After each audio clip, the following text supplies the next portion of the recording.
Hey, folks. I've been in the Psalms a lot lately, and for some reason, something's really been sticking out to me a lot, and that's the perpetual names of God, just over and over. And these aren't like really detailed, specific, formal names of God, but it's more like, oh God, my shepherd, or my shield, or my provider, or oh God, the Holy One, or God, you are my portion. And kind of just been striking me of the character of God.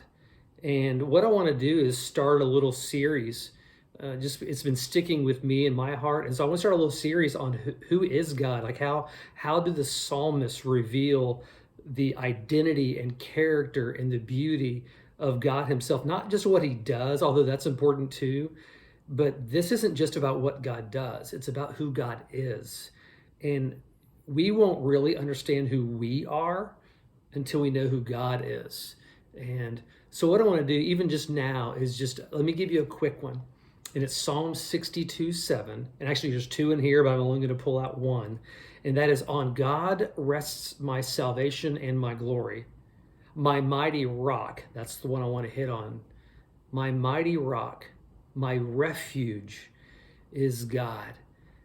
And just thinking about mighty rock, and back in my college days, I worked at a camp on the beach in Texas outside of Port Aransas. And there was a jetty that went way out into the Gulf of Mexico.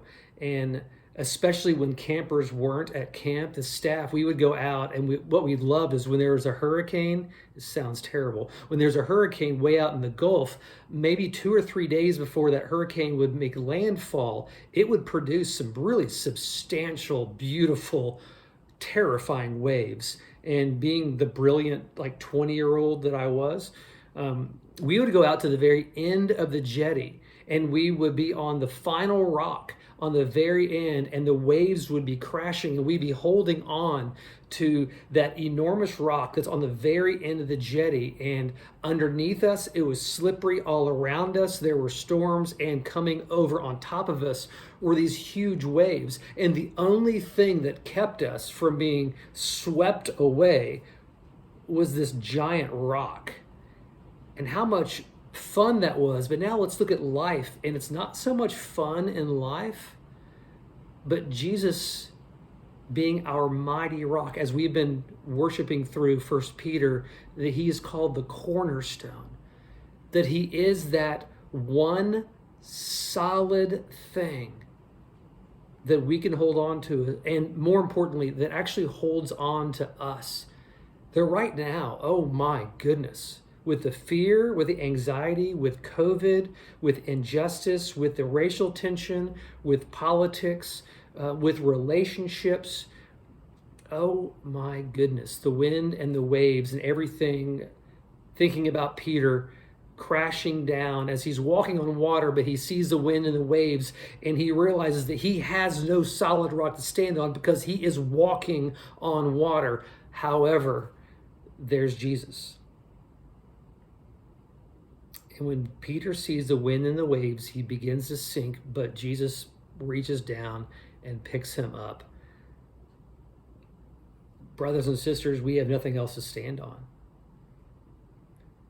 That as I stand on the security of finances or relationships or vocation or politics or history or future, there's nothing else that will stand true and not change. And so I find the more anxiety I have, I look around and find it's coming because I'm resting on things that are not God. And that's every day of my life. And I'm sure it is for you too. And so my hope really right now is for us to say, okay, what am I standing on? And repent and say, Jesus, I'm sorry that I am standing on stuff that swirls and that's slippery and that is scary. Lord, fix my eyes on you. That's all I can say. Jesus, fix my eyes on you, the author and the perfecter of my faith, who for the joy set before you, you endured the cross, scorned its shame, and are now sitting at the right hand of God the Father Almighty.